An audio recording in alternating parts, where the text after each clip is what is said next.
Okay, I'm going to talk to you about what I like to call, no other science teacher would call it this probably, the atomic flower.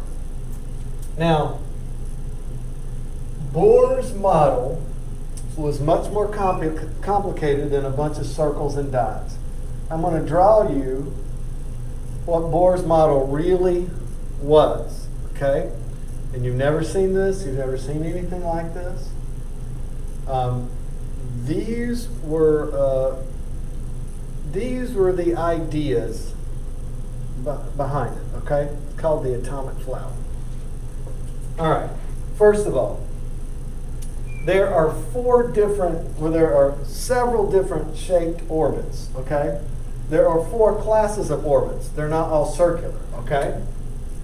The first class of orbit is called S, and don't write this down, just watch. And people at home, you can play this video over and over all you want. The first class is called S. It's a circle. All right?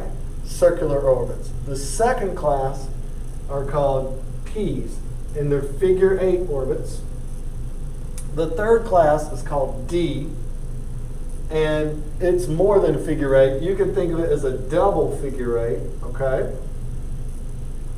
And the next class is called F, and there are many types of Fs, and you can think of them as a double figure 8, also with a circle in it, okay? Now, it's really more complicated than this, but I'm trying to shrink it down. So, S, P, D, and F. Now, these circular orbits correlate to the periodic table. All right? And this is important. This is something you're going to have to know. For the periodic table, this section over here, with the 2 tall rows, groups 1 and 2, these are your S orbitals, okay? And the tall section on the right, okay, groups 3 through 8, or groups 13 through 18, however you want to think about them. These are the P orbitals. Here in the transition metals, these are the D orbitals. And then the inner transition metals are the F orbitals. That is something you're going to have to know. You're going to have to understand S, P, D, and F as the different sections of the table. Okay? You are going to have to understand that. But we're going to let it go for 1 second while I draw you the atomic flower. All right. Let me draw you an example of a much more complicated, still wave-based model of the atom. Here we go. Hydrogen would have an electron. This electron is going to have a direction to it, okay? This is a 2-dimensional board, but I'm talking about a 3-dimensional object.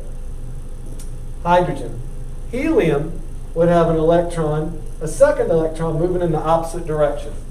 Now you may say, hey, these two are going to crash into each other. No, it's not a flat circle, it's a globe, okay? So you would have one going like this, and another electron going the other way around the globe. Here we go. If one's going around the globe this way, the other electron would be going this way. Now, why are they doing that, Mr. Perkins? Because see how my fingers are both going in a circle around the same point, but they're constantly as far apart from each other as they can be? Or electrons negative, right? So like charges repel, so they're trying to circle the same positive nucleus and also stay away from each other as far as possible. That's the best way I can put it, if we're thinking about these electrons as particles, all right? Now, the next guy,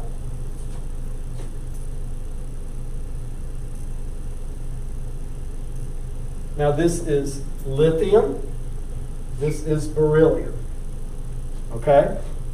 Now what we've done is we've drawn the first 4. Now a Bohr model of this would just look like this, right?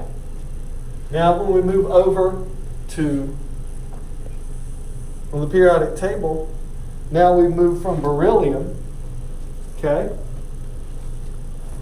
Now we're jumping over here to the P's, okay? What's the shape of the P's? They are figure eights, correct? All right. So, when we skip over to boron, instead of just adding another dot, we would draw a figure eight that would fold around the x-axis and we would give it a direction.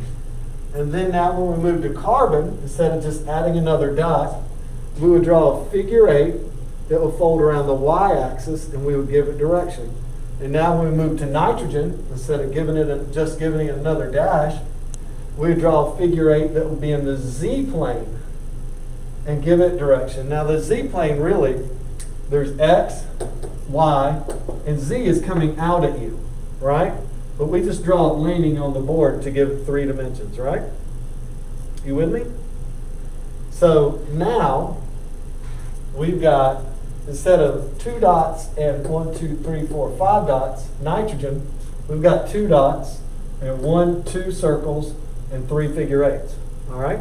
Now when we move past nitrogen, we've got oxygen, right? Oxygen would be this oxygen. We would just go back to this first figure eight and draw an arrow in the opposite direction of the first electron. And then when we pass oxygen, who's past oxygen? Fluorine. We draw a figure eight in the opposite direction on the, we'll draw an electron in the opposite direction on the figure eight on the y. And then boom, neon. We'll draw an electron in the opposite direction of that figure eight on the z. So that's really a better model of boron, of neon. All right? Now we're going to move past neon. Here's sodium. We're back in the S's. Didn't we talk about S, P, D, and F being the different sections of the table? So if you look at the table, when we go back over here to do sodium, we're back over here in these 2 tall sections. These are the S's. So now sodium, that one's going to be another circle. All right?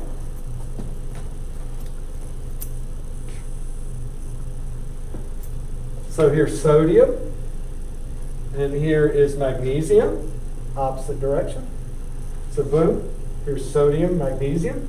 Now when we move from sodium and magnesium, the next element that we move to is back over here in the P's again. Aluminum is in the P's, okay? No problem. We're back over here in the P's, so aluminum is going to be a figure eight that folds around the X. Put an arrow on there. And then past aluminum. Who's past aluminum? Who's the next element? What? Silicon. So a bit. Now, after silicon, who's after silicon? Phosphorus, correct? We're going to have a figure eight on the Z. Yep, there's phosphorus, right? Now we're past phosphorus, we're at sulfur, opposite on the X. Bip. And now we are at chlorine, opposite on the Y. Bip. And now we're at argon, opposite on the Z. Bip. This is argon, 288. And this is argon, but we would label this one differently.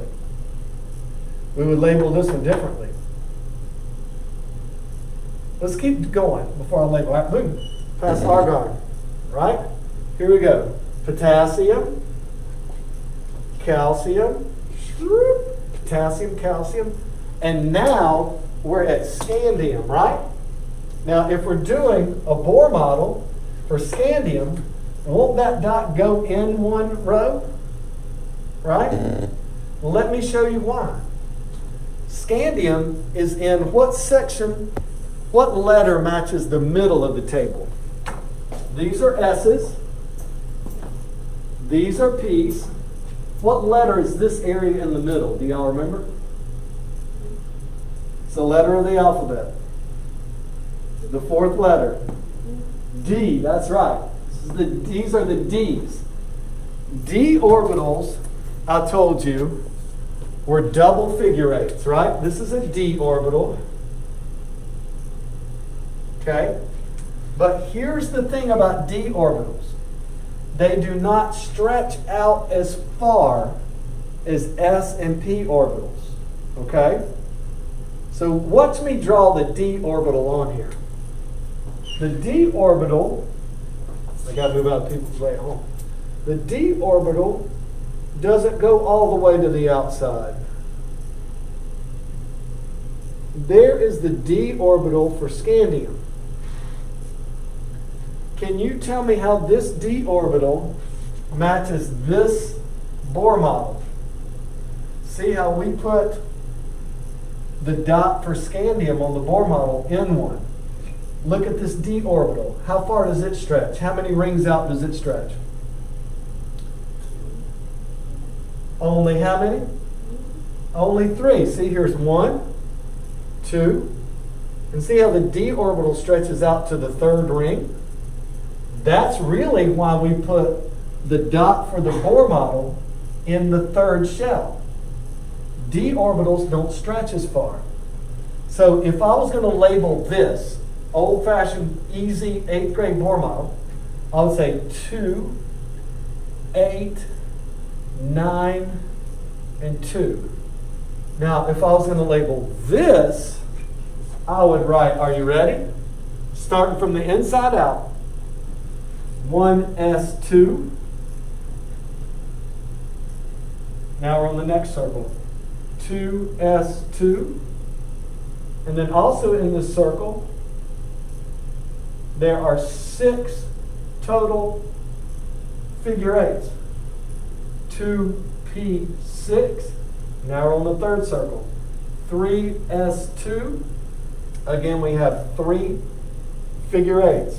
That each contain 2 electrons, so 3p6. Then now we go out here. 4s2. And then we had one more that was only stretched out 3. 3d1. Now I know that seems crazy to you. Right? 1s2, 2s2, 2p6, 3s2, 3p6, 3d1, 4s2. Now, if you want to, you can write it. I don't care. You can write it 4s2, 3d1. Now, you're like, Mr. Perkins, I'm not going to be able to do this. This is complicated. There's a much, much easier way, and that will be the next thing I show you.